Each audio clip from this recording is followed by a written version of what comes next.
Listen to the words of Solomon, which he spake to his son Rehoboam.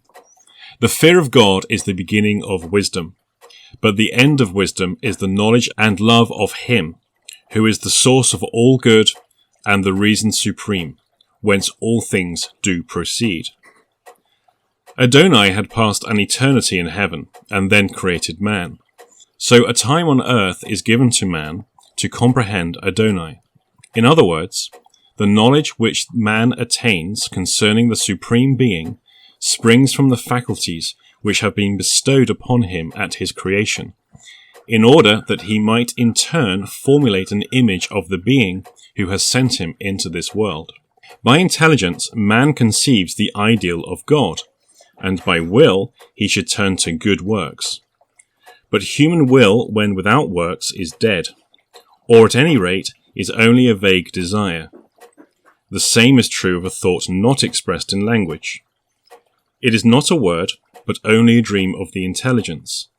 An imagination is not a realized thing, it is only a promised something, while an act is a reality. For the same reason, there is no piety without prayer and no religion without worship. Words are the formal and social reality of ideals, and ceremonies are religion put into practice. There is no real faith unless it shows itself by actions prompted by faith. A formulated expression in words, confirmed by actions, demonstrates the two powers of a human soul. To work, it is necessary to will, and to will, it is necessary to formulate the desire. Actions imply ideas, even if the ideals are not themselves translated into acts. Thought is the life of intelligence. Words show the creative force of thought, whilst actions are the last efforts of words, and the desirable couplement of words. Words have been spoken, thought has been translated into action. By the act of creating, speech has taken place. A word is the requisite formula of a thought. An act is an exhibition of will. This is why prayer is a necessity, and may obtain all that it asks. A prayer is a perfected act of the will.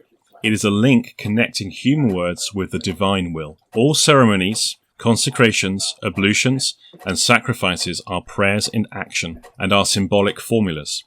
And they are the most potent prayers because they are the translation of word into action, showing willpower and persistence. Seeing that they require more constrained attention than silent prayer, or prayer expressed in words. So they constitute real work, and such work demands a man's whole energy. Depth is equal to height, darkness is contrasted with light. Matter is but the garment of the spirit. That which is below is like that which is above. The breath of God is borne over the waters, and the waters remain aloft, carried on by the breath of God. That which we call the breath of God is the life essence spread over the worlds. It is that warm luminous fluid which gives a soul to the planets, the common reservoir of progressive animal life, the universal basis of the sympathies between bodies and the medium of love between souls. It is the vehicle of the will and common basis for all the varied modifications of the creative world. The breath of the mouth of God leads to the corresponding human breath. God said, "Let us make man." And man answers, "Let us make to ourselves a god." When God made creation manifest as a temple, he illumined the planets as light-bearers. He decorated the earth with flowers as an altar. He gave mysterious properties to metals and plants. And he drew with his finger circles, triangles, and the cross, as eternal pentacles, traced in a living fire upon the immense vault of the skies.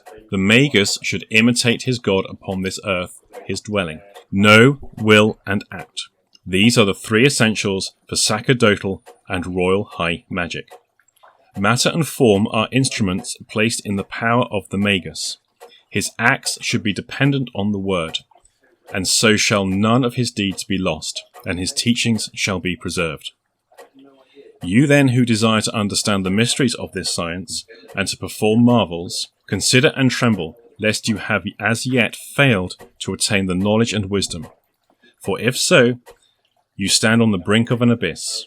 Stop, ere it is too late. But if you have secured the lamp and wand of initiation, if you are cognizant of the secrets of the nine, if you never speak of God without the light which proceeds from him, if you have received the mystical baptism of the four elements, if you have prayed upon the 7 mountains, if you know the mode of motion of the double sphinxed chariot, if you have grasped the dogma of why Osiris was a black god, if you are free, if you are a king, if you are in truth a priest in the temple of Solomon, act without fear and speak, for your words will be all-powerful in the spiritual kingdom, and the breath of God will follow the utterances of your mouth, and the powers of the heavens and of the earth will be obedient unto you.